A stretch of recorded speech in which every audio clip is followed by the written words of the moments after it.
Well, there are many bad stories about Africa that are being told. One is that it's a black hole and that money going into Africa just disappears. The other is that Africa gets too much money and that it's wasted, it's squandered. Just like anywhere in the world, Africa has good and bad news, but global media tends to focus on the bad. It's always poverty or security crises. The face of Africa is a hungry child globally, and the face of poverty is a female farmer from Africa.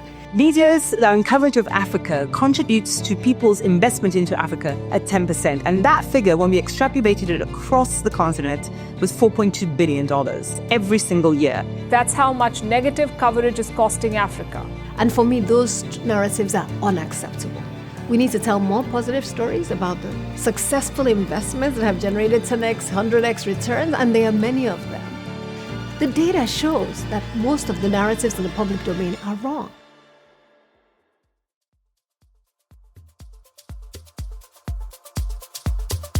By the year 2050, Nigeria would become the third most populous country in the world.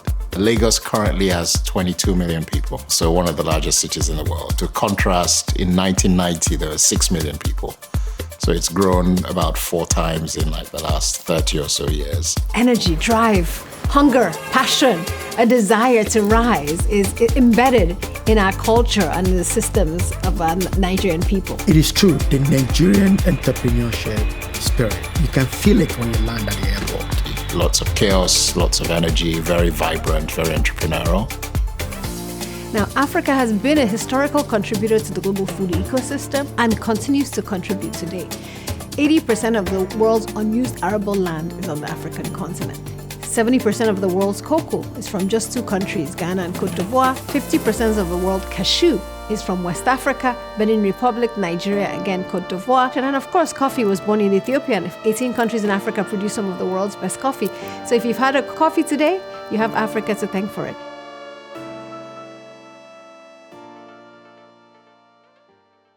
$60 to 70% of the GDP of many nations in Africa depends on agriculture. That is the reason why food has to be skilled. Agriculture has to be skilled. As much as we have a lot of fertile land, this is not as utilized as we should utilize it. And scaling it will depend on infusing a lot of capital to it.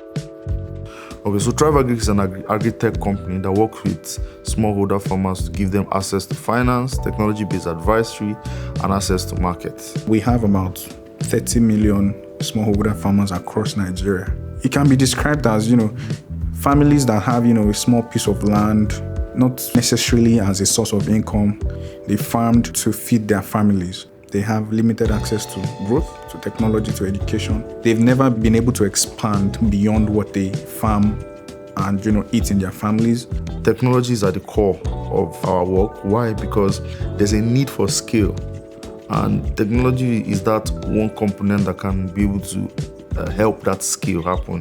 We notice that many of these farmers are underserved. They live in communities where there's no internet, the road network is poor. Because of that, many of the commercial banks cannot reach them. It's hard to put them in a credit history. It's hard to track anything. This is why our job is important, to be able to create some level of organization with the farmers, right? And the organization starts from creating some level of identity.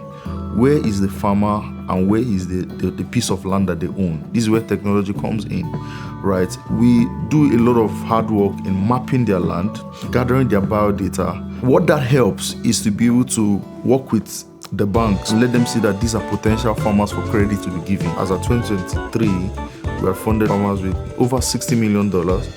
We hope to grow that by 2030 to close to $500 million financing these farmers.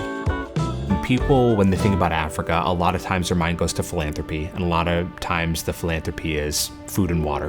When we think about where tech and where innovation comes into play there, philanthropy is good and right, and Christians should continue to do that.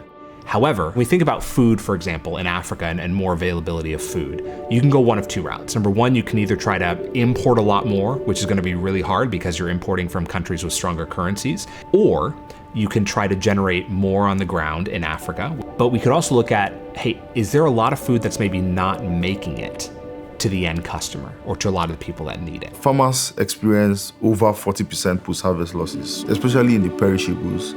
How we've been able to solve this problem is to provide farmers with access to these inputs being germicides, herbicides, and pesticides, inputs that help to control infestations, and educational advisory that helps them to monitor their activities. Also, many farmers produce a lot more that they could sell. Many times it's because of poor infrastructure that exists in Africa. We have created a trade desk, right, that we're able to use to connect our farmers directly to the markets.